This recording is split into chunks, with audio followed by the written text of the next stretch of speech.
TFM lañ bëgg namuñ dara bëgguñ dara seetu Sénégal TFM lañ bëgg waaw waaw TFM bés bu nekk ñu seetaan TFM waaw waaw TFM.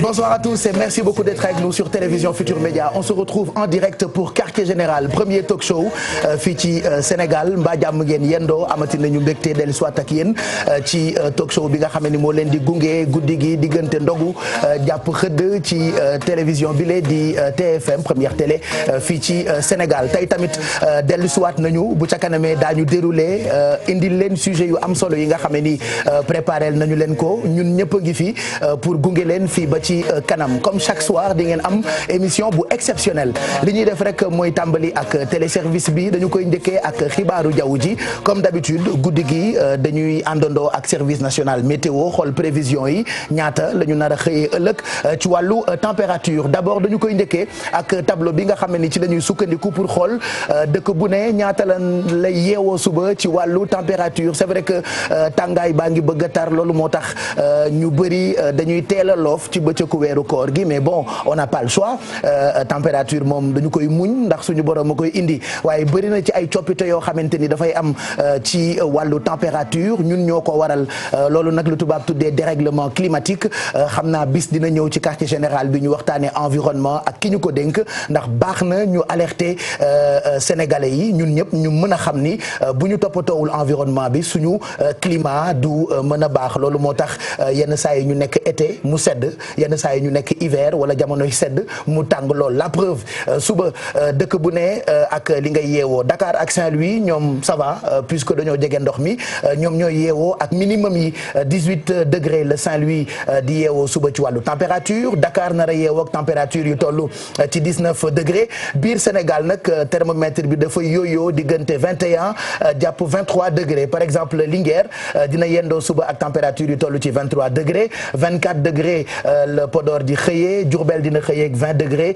Kaolack xëy ak température yu toll ci 21 degrés Ziguinchor xëy ak température yu toll ci 22 degrés Kolda 22 degrés Tambacounda 27 Kédougou 27 degrés lay xëyee Matam dina xëyee ak température bu toll ci 25 degrés bu ñu demee nag ci bëccëg bi ca kanam météo mu ngi ñu xamal ni thermomètre bi mën na dem daanaka ba 45 jàpp 46 ba 47 degrés boori Matam ak fi nga xam ne ni moo di Linguère mën na yéeg sax ba ëpp ko mais ci li maximum yi wane ëllëg ci ngoon 45 degrés le Diourbel di yendoo 40 degrés Kaolack 42 degrés Kolda 43 Tambacounda Kédougou 41 degrés 38 Ziguinchor Dakar 26 lay yendoo 34 degrés Saint-Louis 46 degrés le Podor di yendoo ëllëg donc ce qui veut dire que 46 47 diggante Podor Linguère ak fi nga xamante ni mooy Matam voilà il faudra j'allais dire boire beaucoup d'eau mais du possible bëccëg bi xanaa guddi gi rek ngeen mën a seerlu parce que naan ndox dafay yokk wérgu yaram bu weesoo température yi mën nañu jàll ci géej gi voilà donc njëkkee ko ak waxtu marée yi marée haute yi bu njëkk bi météo dina ko seetlu ci guddi gi bu 2h33 du matin jotee marée haute bi ci topp ëllëg bu ñu julee tisbaar ba noppi la ko météo di seetlu exactement bu 14h59 jotee waxtu marée basse yaa ngi bu njëkk bi ci suba gi la ko météo prévoir exactement bu 8h18 jotee marée basse bi ci topp daañu ko am guddi gi bu 21h33 jotee laata quartier général di commencer bu ñu demee nag ba tey desandi ak waxtu yi nga xam ne ni moo gën a baax pour suñu mbokk nappkat yi waxtu yu njëkk yi fajar gi lay doon diggante 7h44 jàpp 9h44 du matin guddi gi diggante 20h09 jàpp 22h09 mun naa baax pour suñu mbokk nappkat yi et puis bu leen fàtte mukk seen ay gilet de sauvetage bu weesoo géej gi ak waxtu yi nga xamante ni moo gën a baax pour suñu mbokk nappkat yi jant bi du biddanti 6h42 du matin lay jóg dina tëddi guddi gi bu 19h29 jotee. ñuy gërëm bu baax service national météo ci seen jàppandal ñoom ñoo ñuy baaxee guddi gi xibaaru jaww ji bu ñu àggalee téléservice bi mën nañu leen baaxee taux de change bi devise bi fi mu toll ngeen mën a xam bu ngeen bëggee wecci CFA ci ñaata lay toll ak yeneen xaalisu yeneen dëkk yi dañu koy njëkkee ak xaalisu Amérique $1 ñoo ngi koy weccee 583,887 francs CFA €1 ñoo ngi koy weccee 655,957 francs CFA une livre sterling xaalisu Grande-Bretagne ñoo ngi koy weccee 759,069 francs CFA. un yuan chinois di xaalisu Chine ñoo ngi koy weccee 85,5647 francs CFA. un dirham di xaalisu Maroc ñoo ngi koy weccee 60,5718 francs CFA. one dalasi di xaalisu Gambie dëkk Awagay ñu ngi weccee ak CFA lu toll ci 11,7837 francs CFA. bu weesoo taux de change bi mën nañu leen baaxee waxtu julli laata ñuy jàll ci naafila tay bi daañu ci ànd tay ak ki nga xam ne ni moo di oustaz Mor Thiam avec beaucoup de plaisir dañu koy déglu bëccëg bi ci rajo Futur Média donc tey moom moo ñu nar a gunge ci wàllu diine ak it ay digle yoo xam ne ni mën nañoo jëriñ ci weeru koor gi donc bu dee waxtu julli ëllëg 5h27 la ñuy julli fajar 13h07 la ñuy julli tisbaar 16h21 la ñuy julli takkusaan 19h34 la ñuy julli timis 20h42 la ñuy julli gée lii nag je rappelle que heure de base yi la parce que yenn saa yi ay gox ute waxtu julli mais différence bi mu ngi toll juste ci ay minutes ce qui veut dire que mën ngeen sukkandiku ci lii pour ëllëg bu dee fi ngeen dëkkee par exemple amul jàkk pour ngeen mën a dégg li nga xamee ni moo di nodd bi je rappelle que hashtag bi QG 2019 on va retrouver l'équipe dans quelques minutes ils sont en train de se préparer Pape Djibril Fall très pertinent il sera avec nous Oustaz Mor Thiam wax naa ko léegi Mamadou Ndiaye itam mu ngi fi Awa Gaye mooy Gambienne bi nga xamee ni toj na télévision Futur Média jamono yële moom itam elle rejoint équipe bu télévision Futur Média ñëw na ak ay feemam ak ñoom seen elle sera avec nous puisque ku ne xam na ni am na dëkk yoo xamante ni boo fa demee dafa mel ni télévision Futur Média mooy seen télévision nationale muy Mauritanie muy Gambie ce qui veut dire que équipe bu télévision Futur Média am na benn Gambienne des na Mauritanien wala Mauritanienne parce que dëkk yëpp benn la et puis il y aura Bijoussi qui sera avec nous il y aura Aïssatou Paye Fall qui sera avec nous Dieynaba Seydou Ba dina waxtaane lépp lu jëm ci wàllu dëkkuwaay ils sont en train de s'activer pour ma fekki leen dans quelques minutes ci plateau bi fàttaliwaat leen ni itam di ngeen am possibilité ñu teel leen a jox seen ay suukaru koor numéro téléphone yi léegi ñu affiché ko ci suufu écran bi tey nag dañ leen wutal beneen numéro encore yokkaat ko ci parce que gis nañu ni yéen ñëpp bëgg ngeen ñu teral leen d'ailleurs damay tàmbali léegi ak ku dugg ma may ko enveloppe bu toll ci 50 000 mu nekk suukaru koor am na itam ay bagaasu kër téléviseur micro-ondes mixeur yooyu yëpp itam mën naa leen ko may li ci neexati nag mooy ren comme ni ñu koy defee chaque année mën nañu yóbbu benn wala ñaari téléspectateur dëkk bi nga xamante ni mooy Makka te ñëpp bëgg faa dem loolu nag bu ngeen ko bëggee da ngeen di woote ci suñu ay numéro de téléphone tey le 11 mai ku ne xam na ni 11 mai particularité am mooy fàttaliku Bob Marley nekk ñu fi nag pour waxtaane Bob Marley mais dañ fi nekk tey pour def li nga xam ne ni moo di quartier général waaye bëri na ci ay mbir yoo xamante ni Bob Marley wax na ko ay mbir yu yeete d'ailleurs Bob Marley moo waxoon no woman no cry. mbokk yi ñu ngi leen di ñaanal guddi gu neex ci télévision Futur Média dellu si waat ak yéen ci quartier général comme ni ñu koy defee guddi gu jot ñu ngi leen di ndokkeel ak fu ngeen mënti nekk ngeen àndandoo ak ñun en direct je rappelle que hashtag bi QG 2019 la ñu ngi tolloon ci partie bu njëkk bi teg naar yeeg li ñu woy ci woyu Bob Marley boobu nga xam ne c'est une belle reprise tey le 11 mai 11 mai nag du Bob Marley kese la ñuy célébrer am na yeneen kilifa yoo xamante ni ci kanam daañ ci waxtaan puisque préparé nañ ci gëstu ak Mamadou Ndiaye bu weesoo invité yi nga xamante ni ñoom la ñuy xaar tey ci jotaay bi Oustaz Mor Thiam ñu ngi lay nuyu jox la sa wàccuwaay wax naa ko sànq bëccëg bi dañu am mbégte di la déglu ci rajo bi RFM 94.0 tey nga defal ñu honneur ñëw àndandoog ñun dama bëggoon ñu tàmbali ak naafila yu tay yi bu fekkee sunu mbokk yi defaguñ ko nga jox leen ci ay digle yoo xamante ni yoo xame ni dina leen mën a jëriñ Oustaz ñu ngi lay ziar. ñu ngi lay delloo ziar Pape di nuyu plateau bi di nuyu téléspectateurs yëpp. tabarakallahu di wax ni comme weeru koor weer la boo xam ne jaamu yàlla yi dañ koy dolli. même bu fekkoon ni naafila nga ba pare. nga gisaat lu baax da ngay dolli parce que naafila loolu lay tekki. lu baax du doy. ok naafila mooy buñ la joxee farata ba pare la nga cay dolli loolu moo tudd naafila loolu nag yàlla da ciy fay yu bëree bëri tey jii nag ñu wax ni. koo xamante ni kii bëgg nga naafila da ngay def ñaari rakka bu nekk ginnaaw fatiha nga def fukki xul wallahu ahad ak fukki xul wallahu ahad par rakka. après nga sëlmal ci ñaari rakka. fatiha bi ngay def nag dafa mët a sonne. ci liir fatiha. bari na koo xam ne boo ko tariloo fatiha pap dina tari fatiha mais fatiha bi muy tari fatiha saareen la. dafa am baat yoo xam ne boo ko changé benn araf yoo xam ne boo ko changé ci fatiha bi rek signification bi day changé. lu mel ni iyaaka y bi da nga koy dëgëral mais soo ko woyofalee da ngay wax ne maa ngi jaamu jant bi or signification bi changé. ñu bëri dañuy juum ci prononciation yi. ok parce que soo nee iyaaka mu légère noonu rek iyaaka mooy firi jant. soo ci tegee naabudu mooy jant laay jaamu. xam nga kon léegi. les complications bi commencé na di ñëw. ñàkk xam. ok léegi nag loolu moo tax ma bu ñu seetaanee télé bi ñu génnee ci benn bu am njëriñ rek téye ko soo koy wax da ngay doubler y bi iyaaka.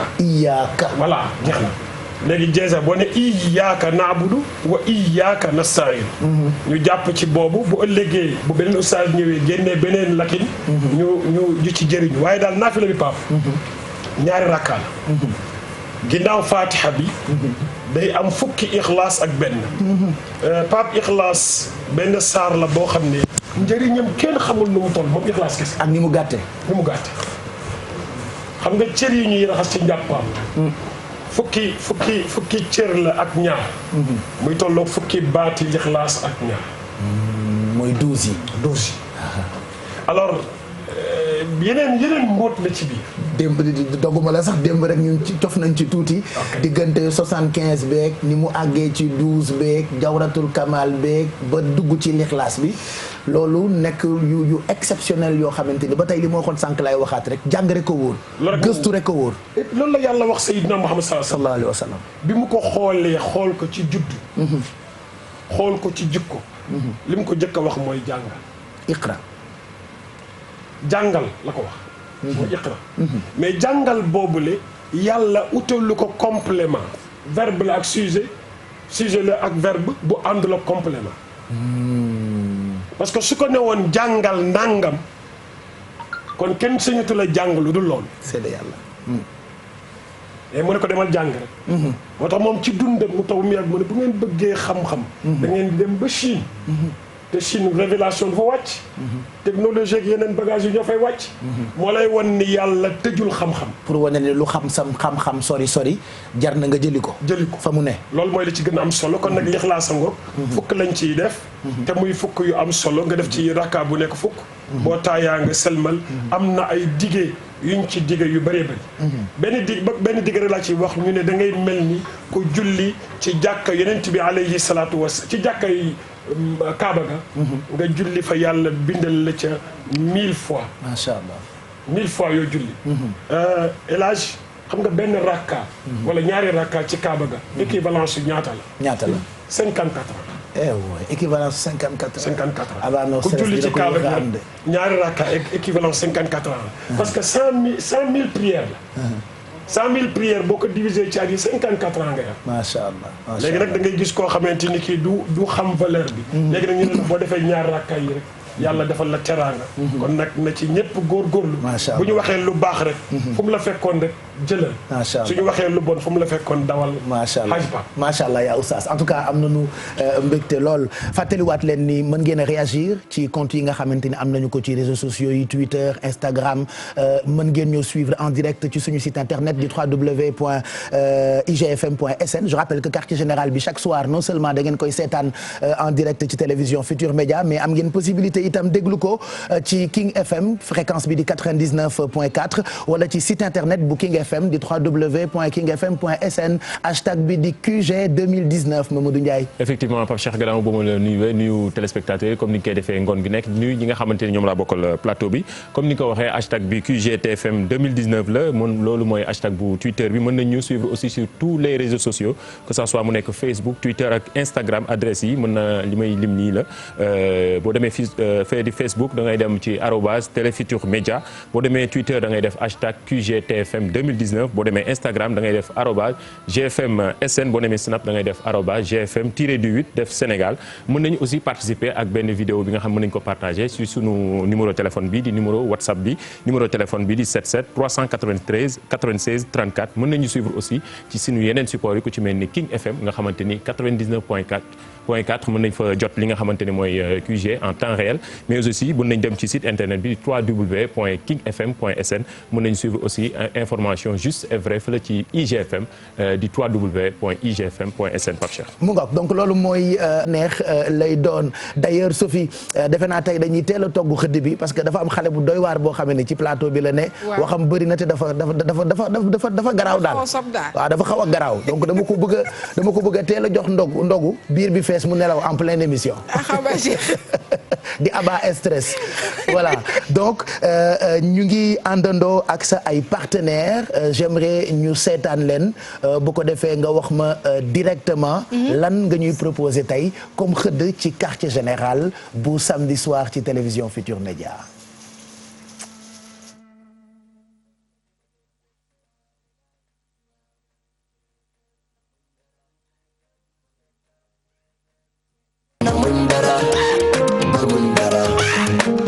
Sénégal TFM lañ bëgg waaw. bés bi ñëw naa wuli dellu si na emballage bi dafa bees formule bi daa bees yomb na toggee sakkan na te neex na wuli bi leen indil moo mënee fu ne wuli vermicelle wuli macaroni ak yu neex a neex a neex kon daal ñu wolee ngi nii wal sa moomee sama gaay xooli ñëw na xéewal neex la vermicelle macaroni bari neex xooli Roli baatu enema yi ànd ak jamono.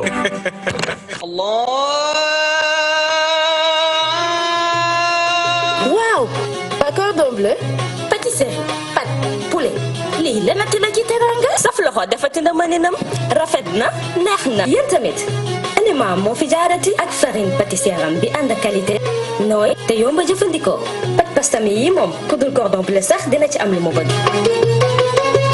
man moom jottali ma ginaar gi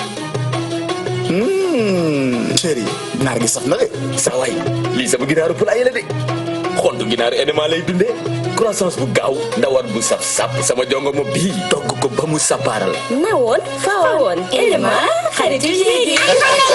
Enema nourrir la vie.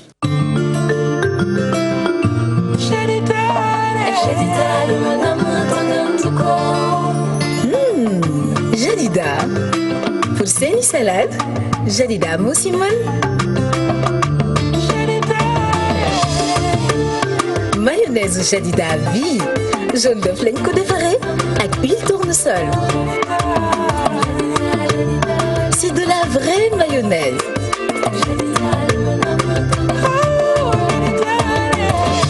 mayonnaise Jadida bi ku ko ñam tàkkamti ko.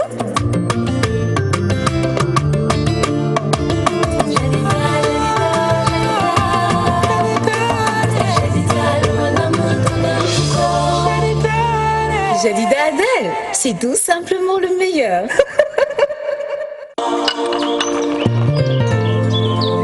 lii may dégg dégg may fàttali lu bari ci sama gannaaw bi ma nekkee ndaw bu ñu musaan bëgg ataay ku ne daan génne li mu am joxe waaye warga wi ñi daamu woon moo daan Flécha jotaay bu am solo bu ñu musaan fooye ba ñëw Flécha di suñu àndandoo bi daan suuxat suñu diggante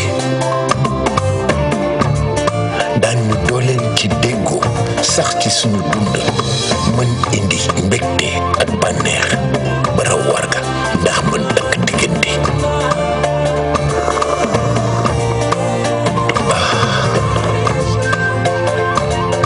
a yéeni luy seen histoire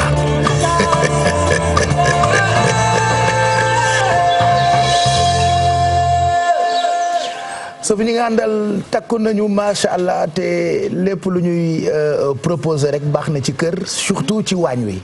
waaw Baye Cheikh comme ni nga ko waxee ñi ma àndal macha allah produits yi ñu wax macha allah Baye nekk na ay produits yoo xamante ni produits yu baax la mucc ayib te man gis nga ni à chaque fois moom laay utiliser ci biir waañ bi mu mel ni que waa Patisen ñu andil ma li nga xam ne mooy Adja Joker ak Dolly ak li nga xam ne mooy cube Adja yi nga xamante ne ni Baye moom tuuti te saf la ñu koy wax moom laay sàppale à chaque fois samay plat ma ànd ak aussi waa Sénico ñu andil ma warga bi nga xamante ne nii comme tey méchoui laa andi boo lekkee sa méchoui ba pare daal di ciy teg li nga xam ne mooy warga bi mu digérer la loo facilement ma am tamit li nga xam ne mooy beurre jadida bi nga xamante ne ni Baye moom laay utiliser ma ànd ak aussi waa NMA ñu andil ma pat yi nga xam ñu andil ma farine yi nga xamante ne démb ci laa beñe ay beñe yoo xam ne amul fenn ñu andil ma tamit li nga xam ne mooy ay coquillettes andil ma li nga xam ne mooy vermicelle ak mu xam sa ak spaghetti tey nag Baye ma naka defar li nga xam ne mooy méchoui au grain de persil Baye Cheikh moom laay defar tey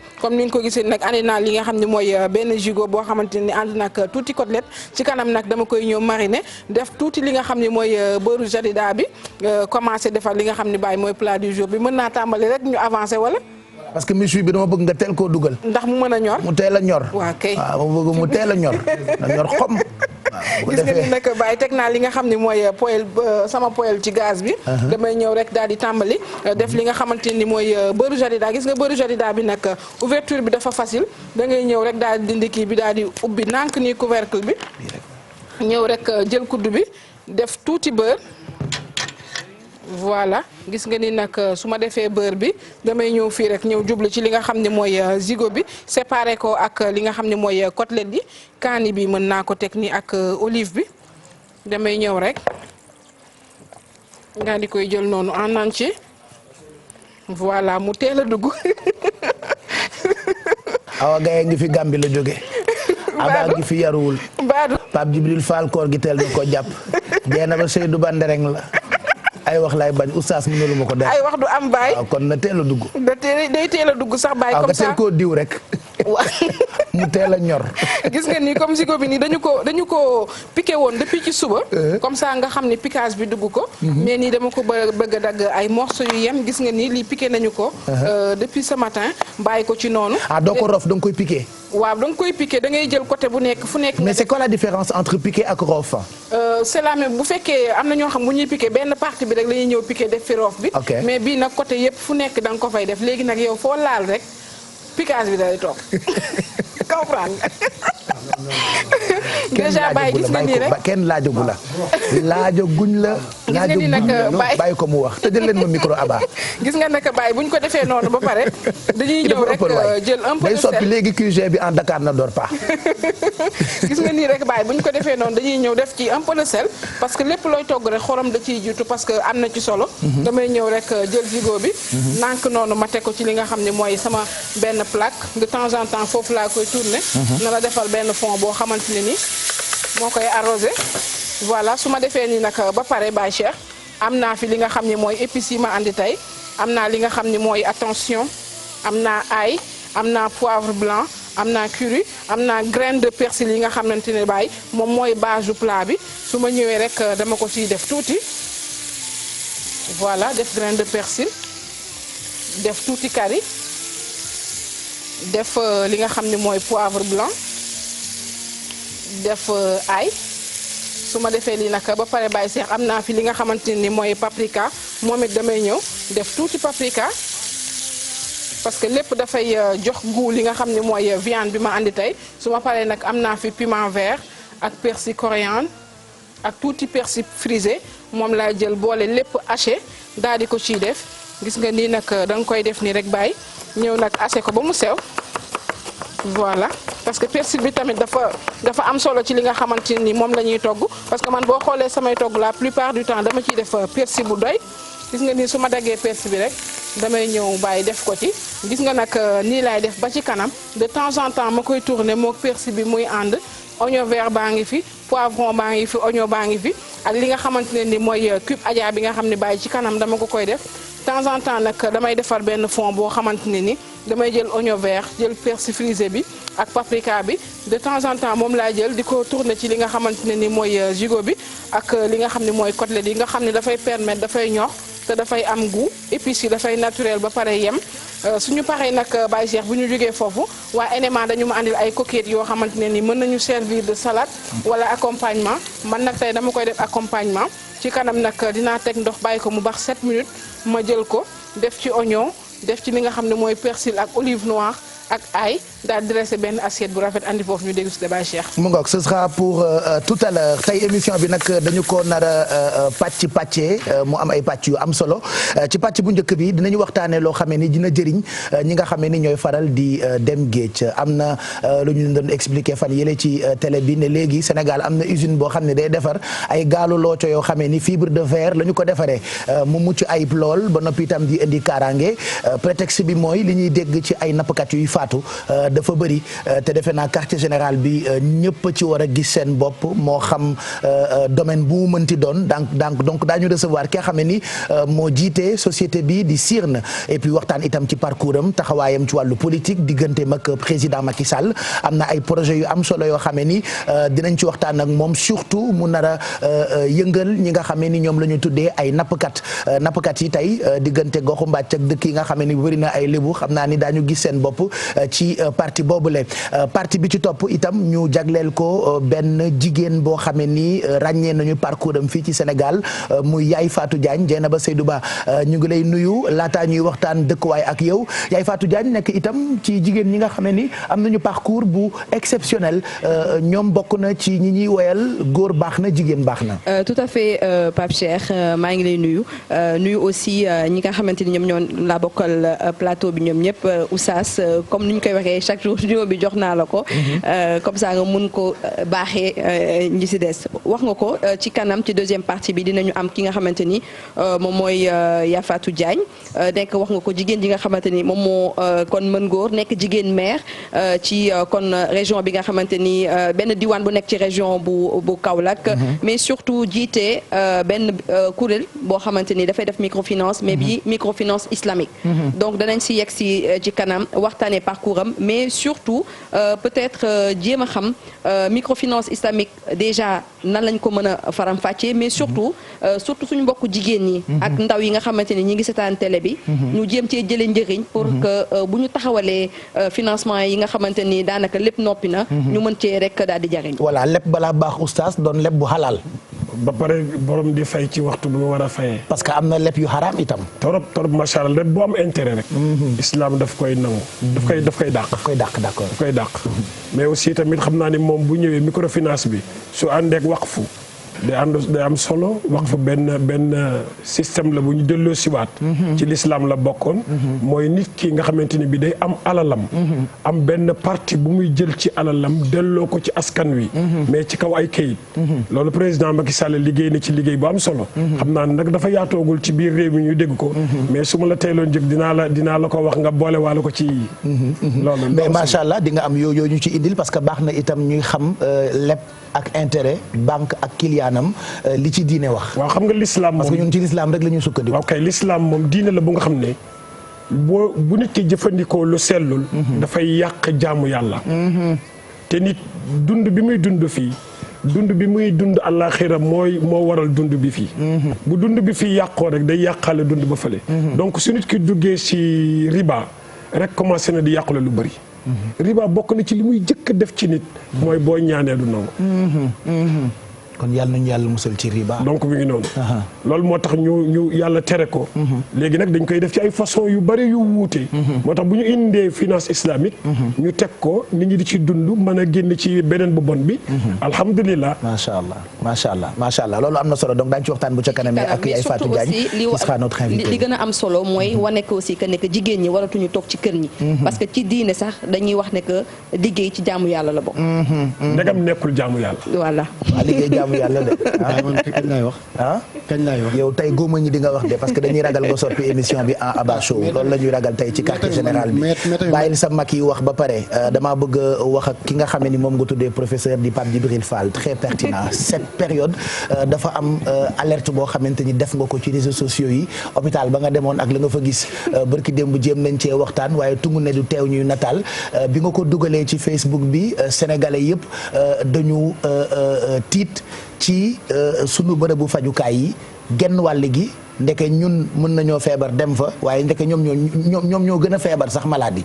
Pape Djibril ñu ngi lay nuyu. Pape Cheikh maa ngi lay fay bu baax di la sant bu baax aussi ci jotaay bi di nuyu Aba dafa baax rek waaye du ma professeur am xalaatuma ko sax di nuyu Oustaz di nuyu ñoom Dieynaba ak ñoom Bijou di nuyu ñi ñuy seetaan ñëpp di wax rek ne effectivement loolu problématique la boo xamante ni du Sénégal rek. waaye boo gisee fi mu ne ni chiffre organisation mondiale de la santé. da nga yéemu ci couverture bi ni mu dese trop.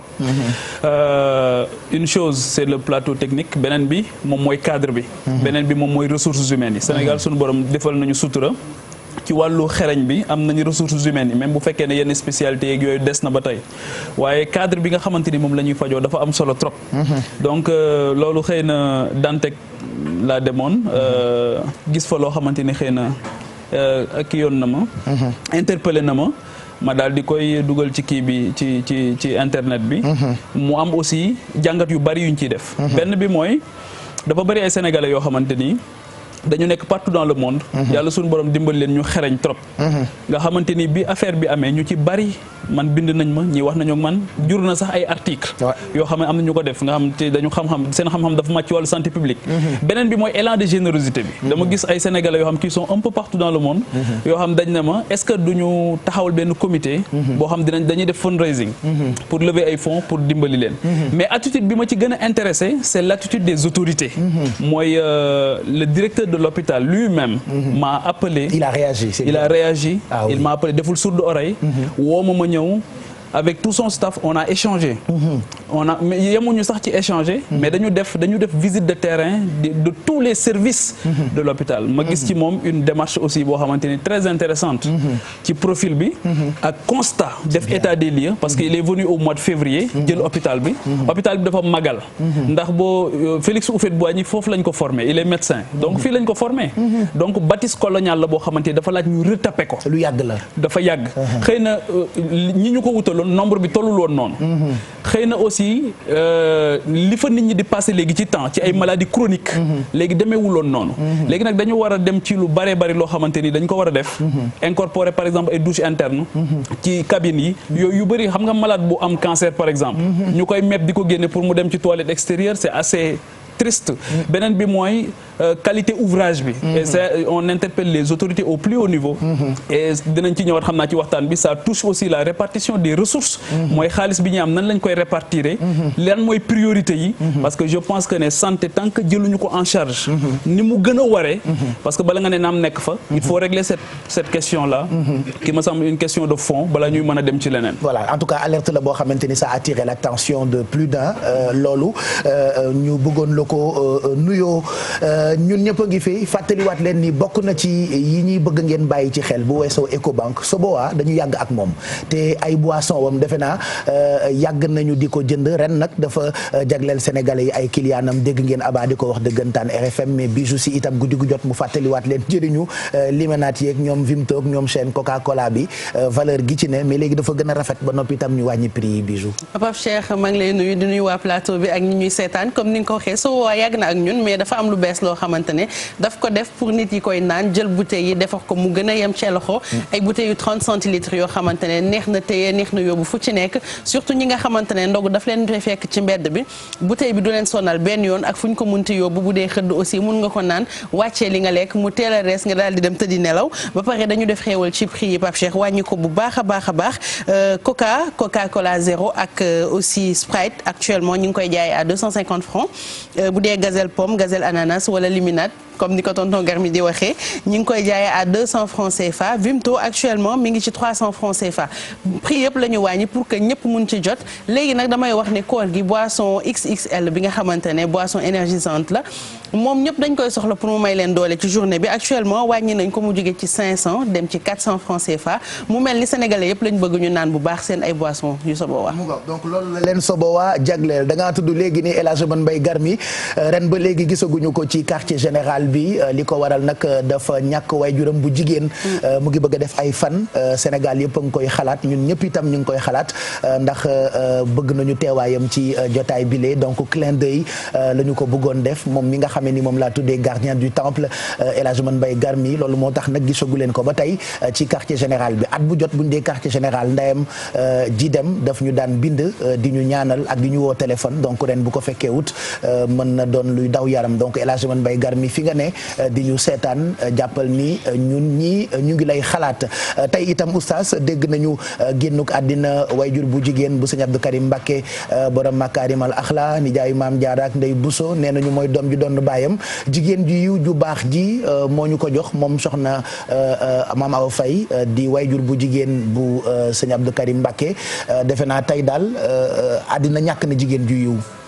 waaw Alaaji Pape xam nga diggante ñaari fan yi diis na lool ci Sénégal diis na lool waaye nag ku dul may sa bopp lu ñu la may nga jël dëgg la de amoo pexe sallallahu alayhi wa sallam dafa wax ni am na loo xam ne boo ko pertee da ngay wax ne lillahi ma ata wa lahu ma axada ki moom yëpp lu mu jël rek dañ ko koy sante waaye mu jar tiit nag ndax buñ fi ñàkkee barki dem ba rek Cheikh Béthio ak li mu liggéey ci yoon wi mu bokkoon waaye weetul de ma ni weetul de waaw mais loolu mooy sant yàlla sant yàlla mooy nit ki bu la yàlla indee ci àdduna marqué sa empreinte parce que kenn saxu fi ku marqué sa empreinte rek ñu waxtaane la ëllëg ku marqué wuti dinañ la waxtaane ëllëg li nga tàyyal kon bu yàlla dogalee soxna si génn fi barki dem ba wala mu génn fi tey bàyyi fi doom ju mel ni sëñ Abdou Karim ci lépp nag xamante ne bi Abdoula Karim la Abdoula Karim la macha allah parce que li tax ma ne Abdoula Karim la mooy nangu na li ko yàlla jox nekk jaam waaye nangu na li yàlla def ci moom mu partagé kook ay nit ba ut kuréel gu mu tuddee makaarimul axlaaq wallaahi te makaarimul axlaaq moo tax yàlla tànn si ñu Seydina Muhammad indil ñu ko pour mu def jukko yooyu ci ñun donc kon ñu ngi koy masaw macha allah am na fu mu denc naqar bi nag moom am na fu mu ko denc du ko déranger waaye ku ñëpp jooyal warta jooy jorol jooy wolof nee na ku ñuy ñàddul doo ñàddu macha allah yal na yàlla may ko gën ko may xolu amin amin kon moom sëñ Abdou Karim Mbacké ñu ngi ñaan mu yàgg fi te ànd ak wér tey itam Sénégal di fàttaliku Serigne Saliou Amar doom ci Cheikh Amar bokk ci kër gi moo tax duñu tàmbali mukk te duñu ko fàttaliku nekkoon xale yàlla moom day jël ay décision am noonu rek te kenn du ci mën dara xoolul mag xoolul xale bi mu yóbboo xale bi ñëpp a ko naqarlu mais tey télévision Futurs Médias di ko fàttaliku di masawu waajuram di Cheikh Amar président Youssou Ndour Birane Ndour mi nekkoon xaritam ak kullu koo xam ne rek da nga bokk ci njabootu Serigne Saliou mi ñu ko fayee moom tey ñu ngi koy fàttaliku et yàlla mel nii surtout Pape jàng rek lañ ci war a def jàngat benn waaye dafa romb ci ay armeel bi mu rombee armeel yi mu gis benn ciel kenn waxul mu geestu ci dëkk bi di yëgg dëkk bi toj mu ne ñi nekk fii de li ñuy rëccu loolu la ñee di coow ñi nekk fii ci armeel yi li ñuy rëccu loolu la ñële di xëccoo di ci ba mu jural leen coow waaye ñun ñoo ci war a jël bind rek tant que yàllaa ngi jël ñu ndaw ñi di jël ñu baax ñi ñun ñoo war a jël bind ci dee yi ak metti yi pour que ñu mën a tabax suñu dund pour mu mën a jëm kanam Pape yokk góorgóorlu yokk taxawaay ndax yàlla mën ñuy ñeewante bu baax a baax ku gis yi xew ci penc mi jekki-jekki rek ay lakku 2 heures du matin 3 heures du matin muy lu garaaw ba Pape moo tax war nañoo fagaru de waa ndax tolluñu mu jëm jamono sorewuñ ko nag Pape sorewuñ ko parce que bu nit ñi melee yenn melokaan yi suñu borom day alerté wa maa nursilul ayat illa ñi reyante bërëb yi lakk kilifa yi di dem loolu rek ñu baax ñi mel ni yàlla da koy xëccoog ñun attirer suñu attention rek lay def maanaam bu ñu changé position rek yàlla defaraat affaire bi kon nag dañ ci war a gën a bàyyi xel bu baax a baax macha allah te li mu wax sànq ci riba bi xam nga riba day tax yàlla di rébélé wu ñu baal ma ci baat bi baatu rébélé wu bi ñu baal ma ci baat bi parce que yàlla dafa wax ni ñaar ku ci nekk pare naa pour songoog yow kuy sex deru waaju baax wallaahi parce que kuy seex der waaju baax yàlla pare na pour songoog yow. su ma waxee waaju baax nag tekkuwul ne ku sant bi wala ku sant bale mais koo xamante ni kii digganteem ak boromam mi ngi ciy góorgóorlu rek waaju baax la ku seex deram rek yàlla pare na pour songoog yow. beneen bi ci des mooy kuy dunde usure. riba bi nii boo ci nekkee rek yàlla pare na pour songoog yow. moo tax ngay gis ku dem ba ca kaw jékki-jékki rek chuté. te du xam lan moo ko chuté.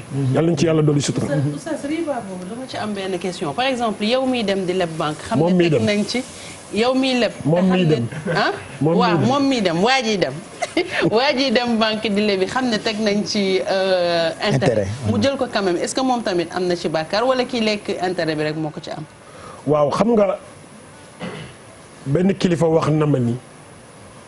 kilifa gu mag ci réew mi daan na denc li mu am ci banque bi liñ ko dénkoon. waaye lépp lu ci mas a topp daawu ko bàyyi ci banque ba daawu ko delloosi ci biir kii bi da ko doon dugal ci yeneen yoo xamante ni bi ay œuvre sociale la. te daawu ca xaar tuyaaba. parce que boo fa bàyyee xaalis bi. lay topp ci xaalis bi ñoom dañ koy jël dunde ko. noggatu ci ñeneen. te boo ko jëlee boo ko delloo ci yoon yàlla du ko nangu. macha allah. donc kon muy benn mbir boo xamante ni da ngay jël delloo ko feneen fu bokk la fa mu nekkoon. kanta kii dem nag di lebi. tant que mi ngi leb di am riba ñu ko ciy bindal ay intérêt muy dem di rembourser moom mi ngi def lu yàlla sant. lu yàlla santaane wu. macha allah mais am na benn kilifa bu wax lu am solo mu ne comme jamono bi ñu nekk nii xalaal amul. mu ne comme xalaal amul. nañ ko delloo ci fa ma nuttura gayra baaxin wala aadi. ku amul pexe. mu jëfandikoo ca loola. macha allah macha allah Oustaz ma fàttali leen nag fii dañuy fast track. xam nga bu ñu demee bay wax ci l'islam nag bu boobaa duñ ci fasante track. parce que nit ñi dañuy. soxla bu ñu ko dee waxtaanee ci émission bi. naa ci fastante track ak su boobaa nga bañ a indi oustaz yi. kon parce que dañuy bëgg di détailler. xam nga nu mu mujjee. sànnante track ma ak yow kon. bu boobaa bu ñëw dellu. kon damay wax jox la nga wax delloo ma. noonu rek lay def. macha allah kon ñu ngi tolloon ci di fàttaliku suñu rakk jooju di Serigne Saliou Amar di hommage boo xamee ni jóge na ci suñuy kilifa moo xam président Youssou Ndour moo xam suñu directeur général nekkoon xaritam di Birane Ndour waaye juróom bu góor di Cheikh Amar jot nañu waxtaan ak moom mu jébbal njaalam jagleel ko taalibe ak njabootu Cheikh Béthio ba noppi itam fàttaliku doomam ji ñuy waxtaane tey di Serigne Saliou Amar. maa ngi nuyu bu baax di ko jaal umma islamique yëpp di ko jaal kullu murit ak tarixa yi ak cantakun yëpp di ko jaale daal sénégalais yëpp ak képp koo xamante ni surtout nag rawatina ñi nga xamante ni ñu ngi jokk woon ci sëñ Saliou wala jokk ci moom. Cheikh Béthio dafa di nit ko xam ne xam nga Sëñ Tuubaa dafa amoon ay cheikh mën naa cité ku ne waaye damay tàmbalee rek ci mbokkam kii nga xamante ne moom mooy maam Cheikh Anta Sëñ Sidi Mokhtar nga xam ne 19 ans la ko seexal xëy na nag mënuma leen méngaloo moom ak Cheikh Béthio waaye Cheikh Béthio sëriñ bi ñuy boole non seulement xale laa man bu ndaw keroog koy jaar dégg nga li ma ko wax ne ko sëriñ bi nee nañ de dafa seexal ay nit dama koy dégg mais man gisuma ko yow moom sëb seex leeral na ma ko yaakaar naa démb li mu daan foye tam naan moom dañ ko mbaa yàllaal xam nga mbaa yàlla mooy nit ki mën nga def lu ne waaye boo faatu àddina nga jëm te ku ne xam na ni fukki weeru koor yëpp ku ci faatu àddina nga jëm rawatina nag nga faatu ci fukki fan yu njëkk yi Béthio li tax mu bëgg ko dañu xamoon man ak moom lenn lu tuuti rek ci sëriñ bi xëy na loolu moo ñu différencier itam ak yeneen taalibe yëpp baax nañ nag waaye ndëgam sëriñ bi ci boppam tey mooy taxaw naan Saliou maa ko jur sëñ Touba de ba nga xam ni taawam dafa ñëw ci Serigne Saliou sëñ Modou Moustapha nekk waxal ni ñoo bokk bàyyi parce que murid yi bëri nañ mais tey boo nee sëñ Saliou Mbacke lu ñu lay wax Cheikh Béthio wala Cheikh Amar ñaanal nga ci dégg xol bu rafet la amee woon contrairement à ce qu'on pense lii fi jaar nag ndogal la parce que maa ngi xool démb muy wax ni baal na ñëpp muy wax aussi ne jàpp na ni moom Macky Sall def ko dara kon li may ñaan cantaku ni moom mooy ñu teey waaye li ma koy ñaanal rek mooy ku nekk defe naa bu doon sa sago sa doom moo lay suul rawatina sa taaw tudde ko sëñ Saliou Mbacke di doon sama wasila donc moom tam maa ngi koy ñaanal mu taseeg turandoom ci àjjana yi gën a kawe de Firdawsi la ndax tey jii ñuy wax ni tey la am 2 ans 11 mai la décédé woon 2017 kon nag ñu ngi ñaan yàlla ñu daje fa daje bu neex daal. waaw maa ngi. mbokk yi mu ngoog Cheikh Amar moo doon jébbal njaalam ci sénégalais yi jëm ci Cheikh Béthio waxtaane itam doomam ji nga xam ne ni moo di Serigne Saliou Amar daañu recevoir ñaari gan ca kanam ku njëkk ki wax naa sànq taxawaayam ak li ñu ko dénk moom nag mooy maire Ndofane di directeur général bi di Samba Ndiaye mu ngi toog ak ki nga xam ne ni mooy Yaay Fatou